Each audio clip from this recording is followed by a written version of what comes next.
자, 오늘은 건강에 도움이 되는 영양제를 챙겨 먹어야지. 자, 이거 먹으니까 요즘에 좀 좋은 것 같아. 네, 먹어보자 한번. 자, 요렇게. 자, 새알.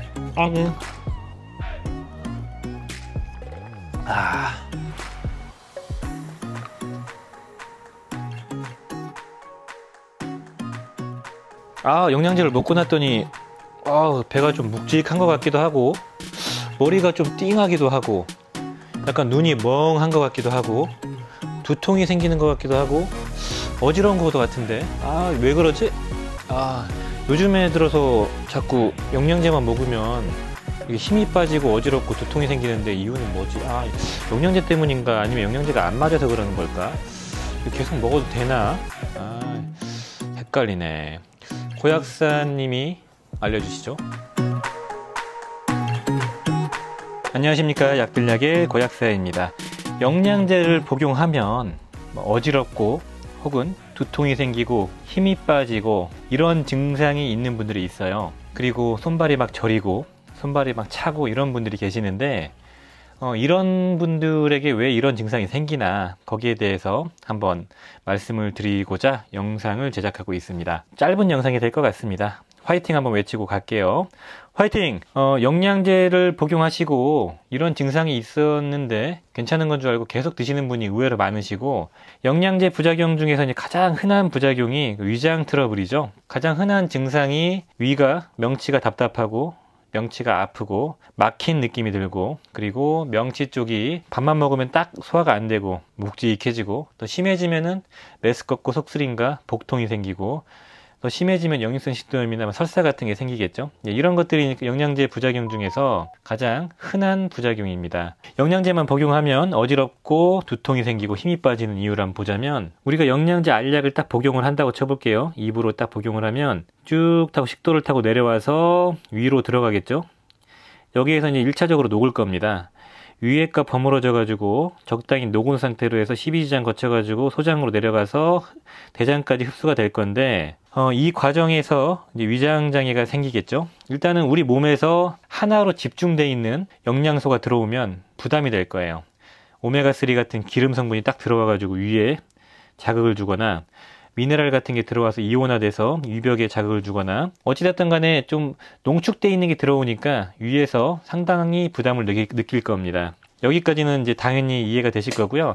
이제 우리가 위장장애는 당연히 생긴다는 건 알겠죠. 많은 양의 알약이 들어오거나 부담스러운 알약이 들어오면 위벽을 자극하게 되고, 자극이 반복되면 위염이 생기고 통증이 생기고, 이건 당연한 건데, 왜 두통이 생기고 왜 어지럼증이 생기냐면은 정확하게 밝혀진 건 없어요. 그런데 그냥 하나의 이론이라고 봐주시면 되고, 설명하기 위해서 그냥 설계된 이론입니다. 이쪽으로 위 영양제가 들어가 가지고 위에 과부하가 되면은 위가 이걸 소화시키려고 꿈틀꿈틀 움직일 거예요.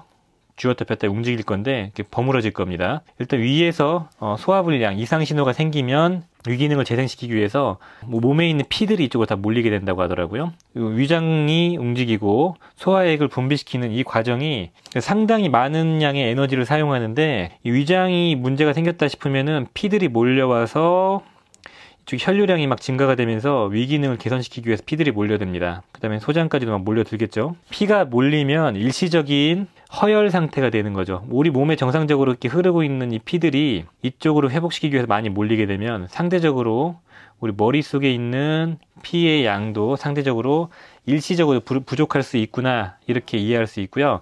일시적으로 좀 부족해지기 때문에 피가 부족한 혈허 상태가 된다고 하죠. 과학적 이론은 아니고 하나의 그 위장장애로 인한 두통과 어지럼증을 설명하기 위한 이론이라고 보시면 돼요. 피가 부족한 상태가 되기 때문에 일시적인 혈허, 그리고 빈혈 상태가 되는 겁니다. 피가 부족한 상태가 돼요.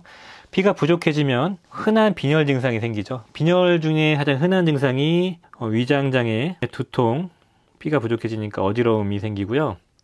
피가 부족해지면 의욕이 떨어지고 눈앞이 뿌옇게 되고 힘이 없어집니다. 그래서 이렇게 만성화된 위장장애가 영양제 때문에 생기면은 이런 증상들이 지속적으로 생기는 거고, 지속적으로 생기면 생길수록 위가 계속적으로 안 좋아질 수 있기 때문에 이런 증상들이 계속 반복됩니다. 영양제를 내가 먹고 어지럼증과 두통 이런 게 생기면 영양제 부작용 때문에 위장이 좀 부담이 되고 있지 않나 이렇게 이해를 하셔야 돼요. 그러니까 물론 과민 반응이나 알 수 없는 부작용 혹은 혈관이 이완되면서 두통이나 그런 게 생길 수 있지만 일반적으로는 제 경험상 이 위장장애 때문에 생깁니다. 그래서 먹고 나서 두통이 생긴다, 먹고 나서 어지럽다 이러면은 영양제 부작용, 위장이 지금 축나고 있구나. 근데 위가 아프거나 그러진 않지만 그런 증상이 생기면 위에 부담이 되고 있구나를 아셔야 돼요. 그럴 때는 영양제를 끊으시거나 위장장애를 개선시키기 위한 노력을 하셔야 되는 거죠.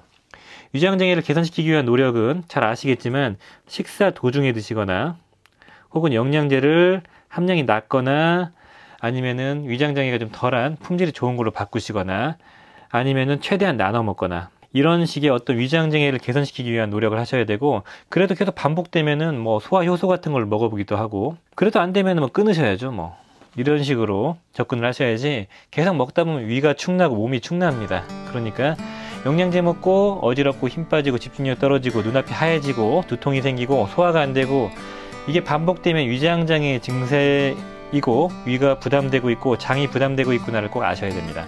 꼭 위나 장이 아프거나 소화불량이 없더라도 이런 게 생기면 위와 장이 부담된다 이렇게 이해해 주시면 되겠습니다. 자, 그냥 너무나도 당연한 이런 걸 모르시고 그냥 참고 드시는 분이 많으셔가지고 한번 짚어봤습니다. 자, 오늘 영상 이 정도로 마무리 지어야 될 것 같네요. 도움이 되셨으면 좋아요, 구독 부탁드리겠습니다. 감사합니다.